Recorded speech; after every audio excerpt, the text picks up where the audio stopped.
si yo quiero empezar a pensar qué es lo que pasa en este modelo de von Neumann, tengo que empezar a pensar en estos términos. Que en la memoria, donde yo voy a almacenar los programas que ejecuto, donde voy a almacenar la información, cada dispositivo de memoria genera una dirección que básicamente tiene dos partes. Uno, donde se identifica el dispositivo que yo voy a usar, un pendrive, la memoria RAM, el disco rígido,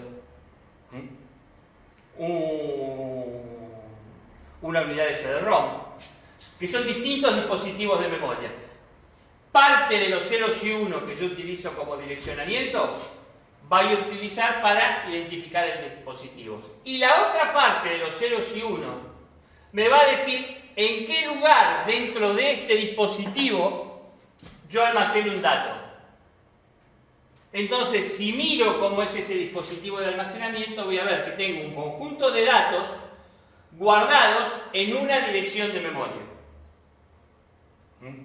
Y que si lo que quiero almacenar son órdenes, yo puedo llegar a tener instrucciones que sean un comando y un operador, un conjunto de comandos, o un comando y varios operadores. O sea, cuando yo quiero, digo, sumar 2 más 2, le estoy dando un comando, que es sumar, y le estoy dando dos operadores, 2 más 2, que están en forma inmediata al comando que yo le doy.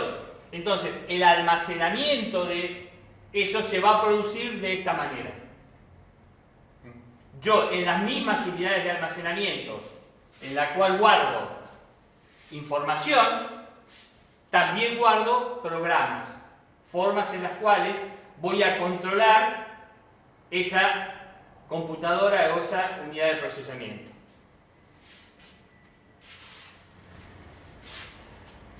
Todo esto que estuvimos hablando nos va a dar un panorama un poco más amplio de lo que es básicamente la computadora. O sea, evolucionamos un poquitito del concepto anterior que había puesto von Neumann, le agregamos estos elementos que vimos y llegamos a lo que se llama la arquitectura de Harvard, que es un modelo un poco más avanzado, pero avanzado a partir del modelo de von Neumann. O sea, tengo los mismos dispositivos, el dispositivo de entrada, el procesador, los dispositivos de salida y la memoria.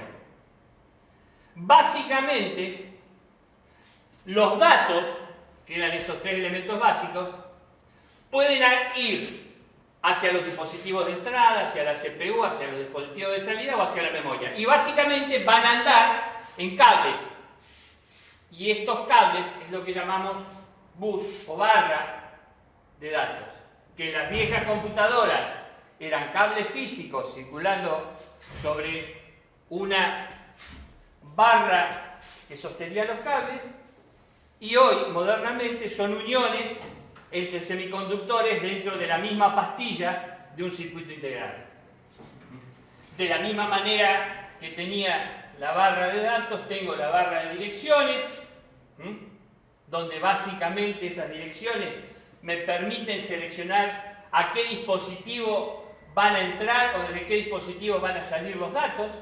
Y por último, los controles, cuya misión es decir qué dispositivo se activa, qué dispositivo no se activa, qué tipo de comunicación se establece entre el procesador y la memoria, o entre el procesador y un dispositivo de salida. Todo ese control sale a través del bus de control y son también cablecitos de valor 0 y 1.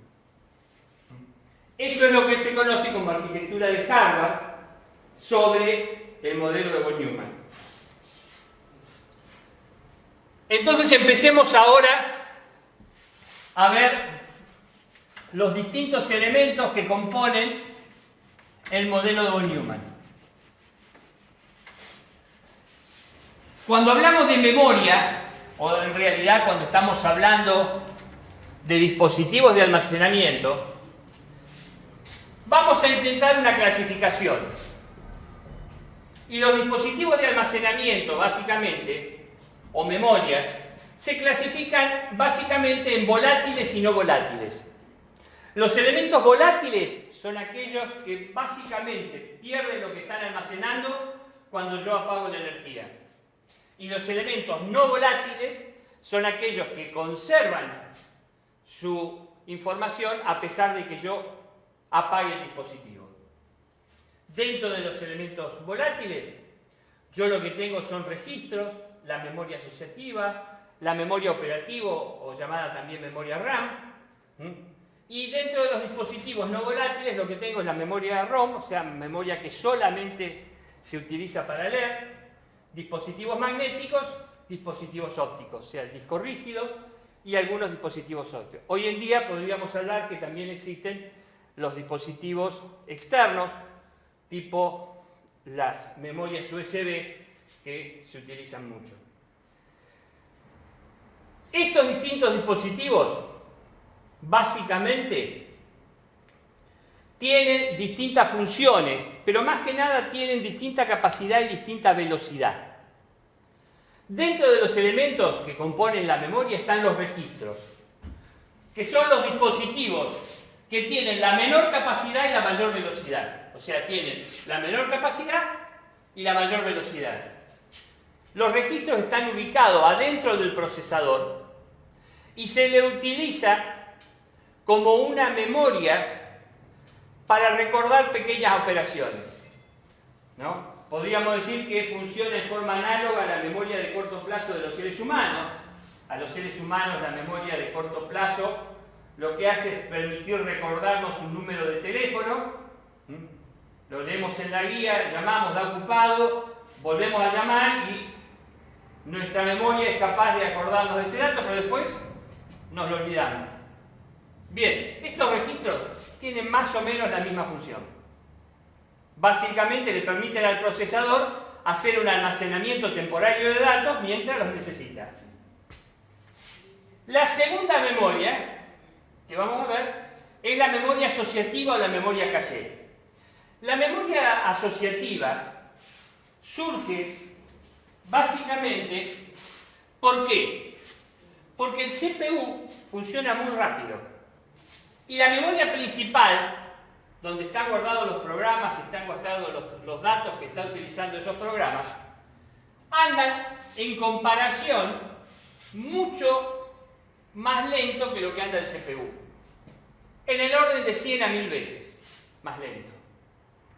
Entonces, ¿qué es lo que pasa? Si esto funciona mucho más lento que el procesador, cuando el procesador quiere mandar un dato a la memoria o quiere leer un dato de la memoria, tiene que esperar un montón de tiempo, o sea, el equivalente a 100 o 1000 operaciones que podría haber hecho. Para evitar eso, se utiliza una memoria que tiene mucho menos tamaño que la memoria principal y que tiene más o menos la misma velocidad que el procesador. Entonces, ¿qué es lo que pasa? Un bloque de esta memoria se transfiere a esta memoria asociativa y el procesador intercambia datos con esa memoria asociativa sin perder tanto tiempo. Cuando necesita, la memoria asociativa se carga desde otro lugar, se renueva su contenido y el procesador sigue trabajando.